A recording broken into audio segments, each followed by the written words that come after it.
Nous sommes début 2026, au moment où je tourne cette vidéo, et où je m'apprête à en faire régulièrement.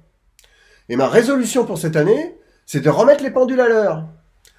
Car pour parler cash, j'en ai plein les bottes, et je suis poli, d'entendre de plus en plus de conneries dans la bouche des écolos. Du moins ceux qu'on entend dans les médias dominants.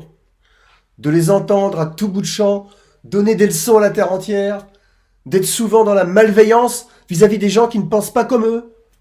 Et surtout, ne jamais balayer devant leur porte.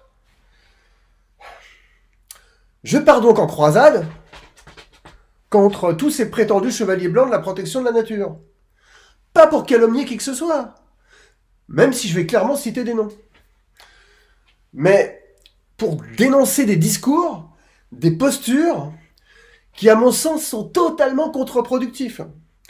Il serait donc temps de réfléchir sérieusement à induire le changement, non seulement au sens extérieur, c'est-à-dire en changeant les structures, en proposant de nouveaux processus, etc., mais aussi et surtout au niveau de la conscience, au niveau du changement d'état d'esprit de chacun, au niveau du passage d'une conscience centrée sur sa petite vérité personnelle, impliquant que différents aspects de la réalité ou différentes informations sont traités de manière isolée, sans interconnexion ou sans une vision d'ensemble. Et donc, en passant d'une telle conscience en silo à celle d'une vision de la nature comme un socio-écosystème dans son ensemble, où la nature et l'humanité ne sont pas séparées. Alors vous allez me dire comment faire ça ensemble? Comment créer un terrain d'entraînement où l'on pourrait former de nouveaux comportements dans le contexte de relations avec tout acteur de la société, tout groupe social, considéré comme un possible compagnon de route, artisan lui-même du changement, plutôt que le considérer comme une sous-merde, un ennemi à abattre.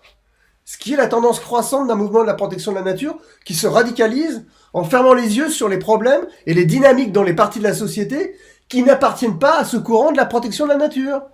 Avez-vous le courage d'exprimer votre propre vérité sans vouloir l'imposer aux autres?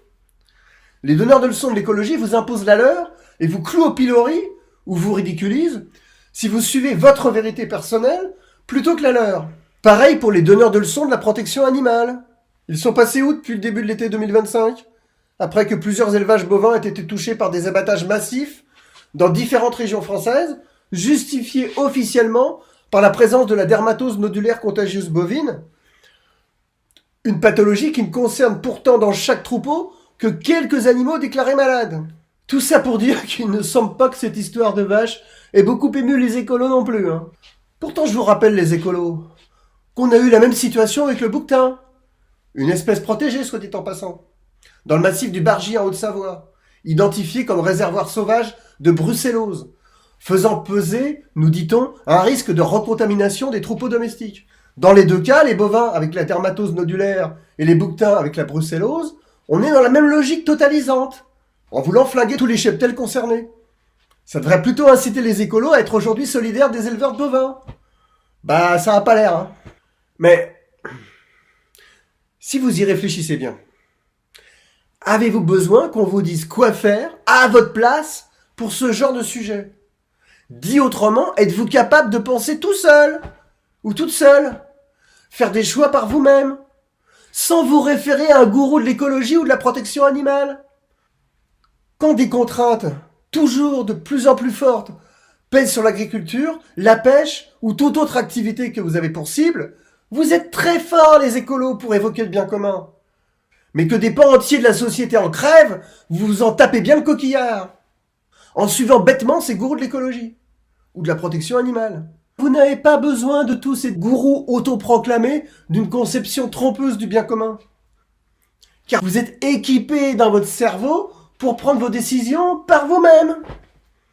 Et une intelligence du cœur pour savoir ce qui est bon ou mauvais pour vous. Alors ne soyez pas des moutons, malgré tout le respect que j'ai pour ces néanmoins sympathiques mammifères.